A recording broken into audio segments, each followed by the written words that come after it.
Hello friends, welcome to your own channel daily commodity. तो आज हम बात करने वाले हैं difference between that is commodity market और इक्विटी मार्केट जो होता है उसके अंदर आप इन्वेस्टमेंट तो करते हो, किस तरह की आप ट्रेडिंग लेते हो, इंट्राडे स्ट्रेटेजी करते हो, फिर लॉन्ग टर्म के हिसाब से आप इन्वेस्टमेंट करते हो। बट मेन डिफरेंस क्या है कि कॉमोडिटी मार्केट में ऐसे कौन कौन से डिफरेंसेस है जो ऐसे इक्विटी मार्केट में आपको ज़्यादा देखने को नहीं मिलते हैं, या फिर दोनों मार्केट में से आपको इन्वेस्टमेंट भी करना हो तो आपको कौन से मार्केट में इन्वेस्टमेंट करना चाहिए और दोनों मार्केट के बीच में क्या क्या डिफरेंस है, तो वो सब बात करने वाले हम यही वीडियो में। सो आपको बता दूं कि अगर अभी तक आपने हमारे चैनल को डेली कॉमोडिटी को आपने सब्सक्राइब नहीं किया हो तो चैनल को जरूर सब्सक्राइब कर दीजिएगा, ताकि हम आपके सामने हर कॉमोडिटी का अच्छे से अच्छा एनालिसिस ला सके, ताकि आपको पता चल सके कि आपको किस तरह से कॉमोडिटी में इन्वेस्टमेंट करना चाहिए। बट आज आपके सामने हम लाए हैं कॉमोडिटी मार्केट और इक्विटी मार्केट का डिफरेंस। So let's begin. तो सबसे पहले हम चालू करेंगे कमोडिटी मार्केट से कि कमोडिटी मार्केट मतलब होता क्या है, जिसके अंदर क्या कोई भी कमोडिटी होती है वो डिफरेंशिएट की कौन कौन से बेसिस के ऊपर होती है। जैसे कि समझ लो कोई प्रीशियस कमोडिटी होगी जैसे गोल्ड, सिल्वर, तो उनकी अंदर जो वेराइटी होती है, क्वालिटी होती है, ग्रेड होता है जो डिसाइडेड होता है पहले से। मतलब क्या, अगर आप समझ लो गोल्ड भी बाय करते हो तो उसके अंदर बहुत सारी अलग अलग तरह की क्वालिटी होती है, ग्रेड होते हैं, ग्रेडेशंस होते हैं, ताकि आप उस तरह से उसमें बाइंग कर सकते हो। बट अगर मैं इक्विटी मार्केट के कॉन्सेप्ट के हिसाब से अगर आपको बोलूं तो इक्विटी मार्केट के अंदर आप कोई भी market that is Reliance company का आप कोई शेयर खरीद रहे हो, दैट इज एक शेयर आप रिलायंस का खरीद रहे हो, तो उसके अंदर ऐसा नहीं होगा कि आपको कोई रिलायंस कंपनी का कोई दूसरा शेयर खरीदोगे तो उसकी कोई क्वालिटी कम होगी या फिर कोई भी कैरेक्टरिस्टिक होती है उसमें आपको कोई डिफरेंशिएट देखने को मिलेगा। तो ये हो गया अपना पहला डिफरेंस।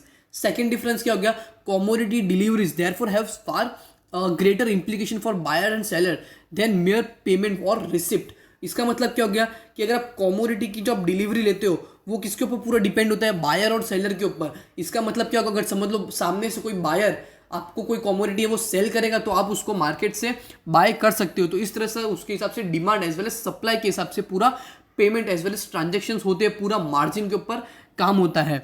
बट अगर बात करूँ इक्विटी मार्केट के ऊपर तो इक्विटी मार्केट के अंदर क्या, one unit of security does not deteriorate of period of time. जैसे कमोडिटी मार्केट में क्या होता है, अगर आप जनवरी मंथ में आप ट्रेड ले रहे हो मार्च का, तो क्या होगा, मार्च में उस जो फ्यूचर प्राइस का जो कॉन्ट्रैक्ट का प्राइस होगा वो जीरो हो जाएगा। बट शेयर मार्केट में ऐसा नहीं होता कि आप कोई पर्टिकुलर कंपनी का कोई शेयर बाय करते हो तो ऐसा नहीं हो कि मार्च या फिर अप्रैल तक वो कंपनी का जो शेयर है वो जीरो हो जाएगा या फिर वो कंपनी चली जाएगी, ऐसा नहीं होता। बट उसके अंदर क्या होता है कि आप कोई कंपनी में इन्वेस्टमेंट कर रहे हो तो आप जब तक उसको सेल नहीं करोगे तब तक वो शेयर आपके पास रहेगा, और जो क्वालिटी होती है, क्वालिटी इसके अंदर डिटोरिएट नहीं होती in the market of the equity market. Commodity market के अंदर commodity market, future market has much more basic role as a compare to stock market. इसका मतलब तो आपको पता ही है कि अगर आप कमोडिटी मार्केट में आप कोई भी ट्रेड लेते हो तो आप फ्यूचर बेसिस पे लोगे कि इसका, इस कमोडिटी का फ्यूचर में प्राइस क्या हो सकता है।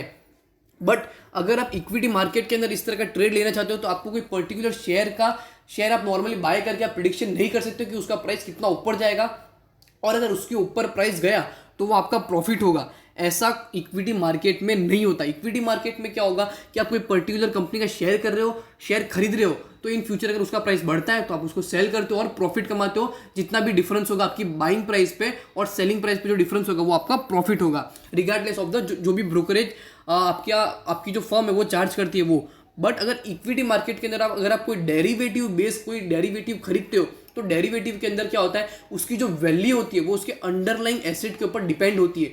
जैसे कि अगर आप समझ लो रिलायंस का अगर अभी जैन महीना चल रहा है, अगर आप मार्च महीने का रिलायंस का फ्यूचर या फिर कोई ऑप्शन बाय करते हो तो उसकी जो पूरी वैल्यू है वो किसके ऊपर डिपेंड होगी, उस रिलायंस के शेयर के ऊपर। अगर रिलायंस का शेयर ऊपर जाता है तो उसका जो फ्यूचर है या फिर ऑप्शन उसमें आपको ऑप्शन देखने को मिलेगा। बट कमोडिटी मार्केट में क्या होता है, उसका जो पूरा है वो पूरे फ्यूचर के ऊपर ही डिपेंड होता है कि इस कमोडिटी का इन फ्यूचर इतना प्राइस होगा।